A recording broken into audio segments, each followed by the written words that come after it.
Olá, gente, tudo bem? Meu nome é Cristiano Colombo, sou professor aqui da Escola Verbo Jurídico. Estamos aqui, então, mais uma vez, para comentar as provas, né? Hoje, comentando as provas do Ministério Público do Estado do Rio Grande do Sul. Vamos fazer algumas observações acerca do direito civil e do direito tributário, né? E nós estamos aqui nessa iniciativa da Escola Verbo Jurídico, que vem se desdobrando já há algum tempo, no sentido de acompanhar o nosso estudante, tanto antes da prova, como também no pós-prova, no sentido de auxiliar em eventuais recursos, na preparação para a próxima fase que está por vir. Tudo isso a Escola Verbo Jurídico, então, vem procurando. Essa escola que, como poucas, vem desenvolvendo, né, esse trabalho pós-prova, para auxiliar o aluno, então, no momento do recurso e mesmo já vislumbrando essa preparação, essa próxima fase que advém. Então, buscando assim atender essas necessidades, é que hoje então nós vamos comentar algumas questões da prova do Ministério Público. Eu vou me ater a comentar então as questões atinentes ao direito tributário e ao direito civil. Inicialmente gostaria de dizer que, analisando a prova de tributário, que acabou trazendo basicamente, puramente, né, a questão, podemos referir assim, a questão de número 35 e a questão de número 38, foram questões que efetivamente trabalharam, né, com matérias tranquilas pela jurisprudência, né? Inclusive, se a gente verificar a questão de número 35, que determina assinalar a alternativa correta, fala do IOF, o Imposto sobre Operações Financeiras não está sujeito ao princípio da anterioridade do exercício. Veja, o IOF, que junto com o II, que é o Imposto de Importação, o IE, o Imposto de Exportação, o IPI e o IOF, né, propriamente, eles vão formar aquilo que nós chamamos do quarteto, que eles não respeitam, portanto, o princípio da anterioridade do exercício. Portanto, vejam que a questão 35 efetivamente veio trazer uma resposta dentro, né, sem exigir um maior nível de dificuldade, né? Vejam que as demais alternativas, falando que o serviço de iluminação pública pode ser remunerado mediante taxa, já vimos que isso é inconstitucional, já que existe uma contribuição. Na verdade, existe uma contribuição de iluminação pública, que é a CIP, que está lá no artigo 149A da Constituição Federal, portanto, vejam que não há como marcar essa questão incorreta, né? A B também é incorreta, a locação de bens imóveis não pode haver incidência de ISS, né? Também nós vamos verificar que é constitucional a taxa cobrada de serviços de coleta de lixo, a TCL, então não há dúvida. E vejam que eles falam em prazo de recolhimento. Lembramos a vocês que o prazo de recolhimento, né, evidentemente, segundo o Supremo Tribunal Federal, norma legal que altera o prazo se sujeita ao princípio da anterioridade, não é verdade, né? Aliás, o prazo de recolhimento ele pode ser até alterado por regra, por norma infralegal, né? Exatamente por não precisar também o prazo de recolhimento do tributo ter que obedecer o princípio da legalidade, né? Não confundamos, evidentemente, o prazo de recolhimento com o critério temporal da norma. Então, a questão 35, realmente, de direito tributário, é uma questão tranquila e que exigiu do candidato aquele conhecimento, né, acerca do princípio da anterioridade e suas exceções. Basicamente, o que nós aqui estudamos em aula, aquele quarteto, o II, o IE, o IPI e o IOF. Vejam que a questão de número 38 também tratou eminentemente de direito tributário, né? 36 e 37, na verdade, ficaram mais pelo direito financeiro, né? Mas a questão 38, ela veio de forma cabal, assim, efetuar uma afirmativa que é de conhecimento, né? Que é inconstitucional exigir depósito prévio como requisito de admissibilidade de ação judicial na qual se pretenda discutir a exigibilidade de crédito tributário. Vejam que não há por que fazer. Vejam que hoje em dia mesmo uma ação anulatória, que lá na Lei de Execução Fiscal, no artigo 38 da Lei de Execução Fiscal, diz que a ação anulatória tem que haver um depósito prévio, vejam que não é o caso, né? Porque, em que pese esteja escrito isso na lei, já não é entendido mais como um requisito de admissibilidade. Antigamente, quando não havia depósito prévio, se entendia que era carência de ação. Hoje não mais se entende assim. Então, por isso, a letra B está correta. 38, então, letra B. Vejam que as demais alternativas elas não atendem, então, à finalidade. Depois disso, então, dentro do nosso entendimento, as questões de tributário foram questões tranquilas dentro daquilo que vem sendo questionado. Veja, uma sobre o IOF, que é exatamente uma exceção ao princípio da anterioridade, e a outra exigindo o conhecimento do candidato acerca do depósito prévio, que na verdade já está tranquilo diante da jurisprudência que não é necessário esse depósito prévio para condição de procedibilidade de uma ação anulatória, né? Então isso é bem tranquilo, em que pese esteja escrito no artigo 38 lá da Lei de Execução Fiscal da LEF. Tá? Mas passemos agora então para a análise do direito civil, que é um ramo que também nós nos dedicamos no momento do estudo, né? Lembro a vocês que nós temos aqui pela Verbo Jurídico 2 livros, um livro voltado para o direito tributário, da autoria minha e do Juliano, né? Que é da coleção Concursos, e também nós temos, eu tenho na verdade um livro sobre parte geral, né, que vai tratar basicamente de todo aquele desenvolvimento da pessoa, bens, fato jurídico, que são temas que prescrição e decadência, temas que tem que ter cuidado na hora de fazer um concurso, né? Então, temas então que nós gostamos e por isso trabalhamos com ele. Então, voltando aqui ao direito civil, realmente, a prova de direito civil, verificamos que vai da questão de número 47 até a questão de número 54, né, da 47 a 54, nós podemos dizer que foi uma prova que buscou basicamente a literalidade da lei. Nós, muitas vezes, analisando as questões com cuidado, com grano salho, ou seja, olhando o ponto por ponto, olhando cada afirmativa, nós vamos chegar à conclusão de que a prova ela buscou sim primar pelos dispositivos legais. Testou então examinando, testou concursando, no sentido de verificar se ele conhecia, se ele tinha o domínio do Código Civil. Vemos de forma bem clara isso.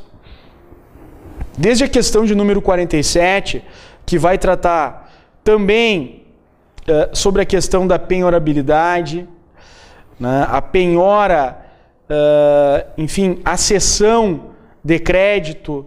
Vejam que vários temas de direito civil, também a questão das obrigações, questão da transmissão das obrigações, mas é evidente que a questão 47, né, a questão da possibilidade e necessidade, então temas assim de bastante domínio, de bastante conhecimento, então, e corriqueiros na área de direito de família aqui, né? Mas vejam que acaba a prova, mais uma vez, se voltando ao que está na lei. Vejam quando diz o crédito decorrente da obrigação alimentar não pode ser objeto de cessão e penhora, mas admite a sua compensação. Vejam, questão de exatamente falando sobre compensação, sobre cessão de direito, sobre penhora. Então, quer dizer, tudo isso, né, são situações que estão no Código Civil, que estão ao longo do Código Civil, né?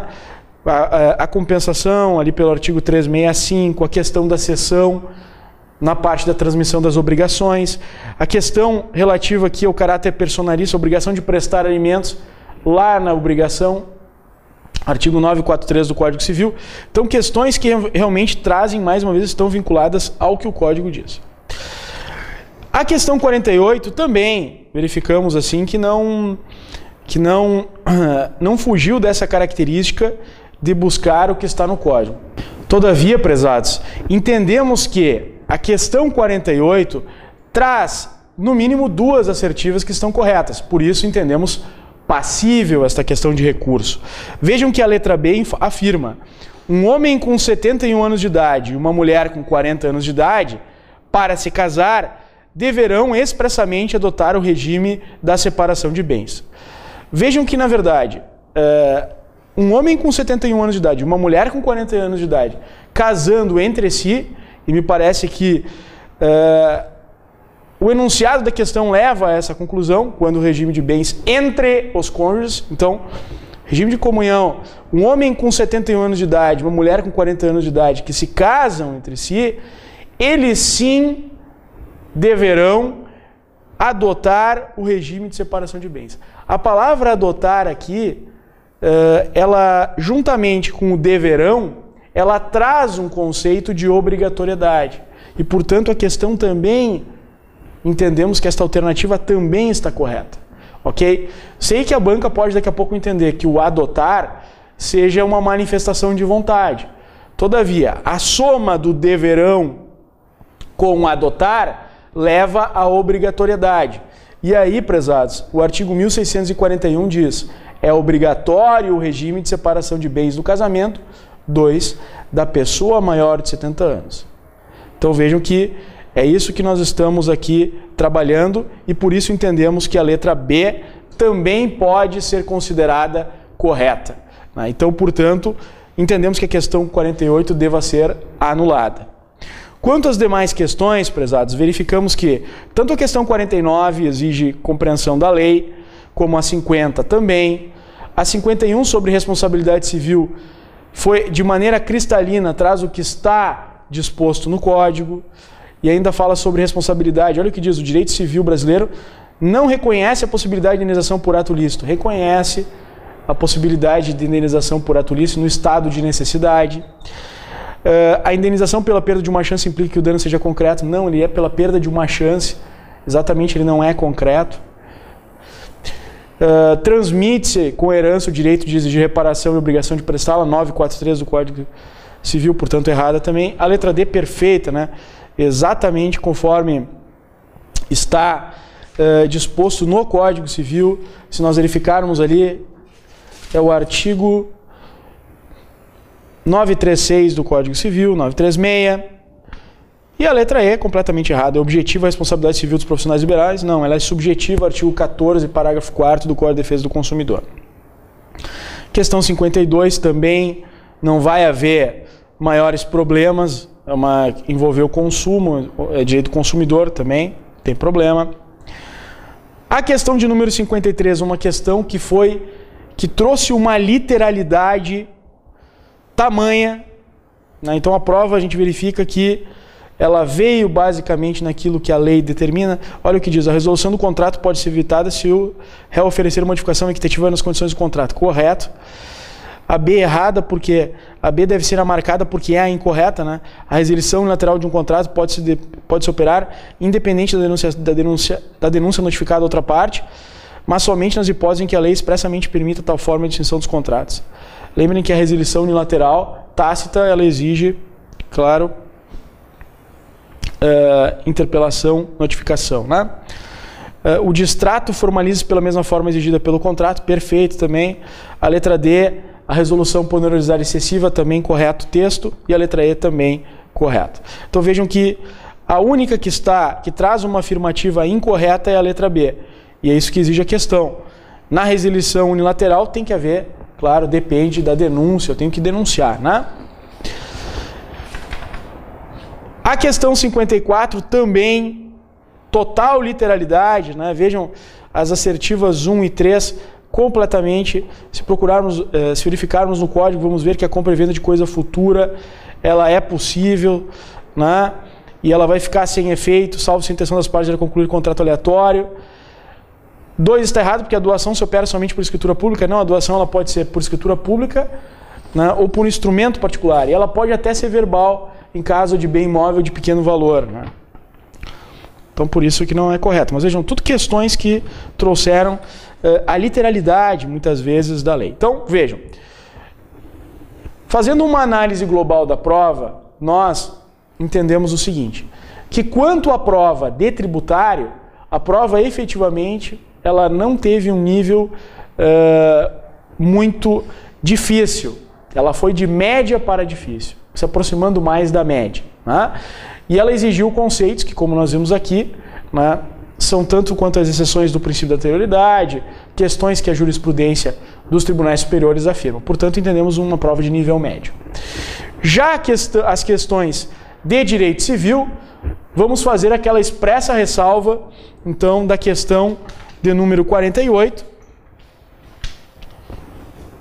que entendemos, evidentemente, ser passível de nulidade, já que tanto a letra B como a letra C, que a letra C foi indicada pela banca e a letra B, né, entendemos aqui que ela também está correta. Né, mas de um modo geral, ela também obedeceu, né, e teve consonância e apresenta consonância com os dispositivos legais.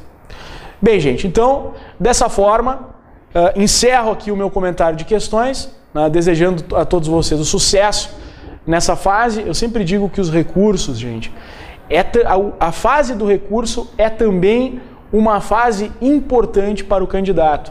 Ele deve apresentar suas razões, deve fazer o seu recurso para apurar o nível da prova, né, mas também para buscar a sua melhor colocação.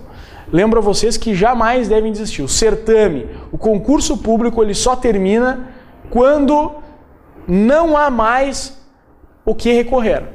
Quando ainda existem recursos pendentes, ainda não se tem uma definitiva classificação ou desclassificação. Então, façam os recursos, façam ele mesmo. E também aproveito o momento para convidar vocês aí, que tiveram êxito nessa fase, para buscar aqui a Escola Verbo Jurídico, auxiliar vocês nesses nossos próximos passos aí na busca da aprovação. Aqui nós vamos buscar oferecer para vocês exatamente um estudo voltado para o edital, voltado para cada edital. Cada edital vai ter o seu estudo, a sua preparação. Buscamos trazer também aqui material, suporte para que vocês possam estar acompanhando e tendo êxito aqui no nosso curso.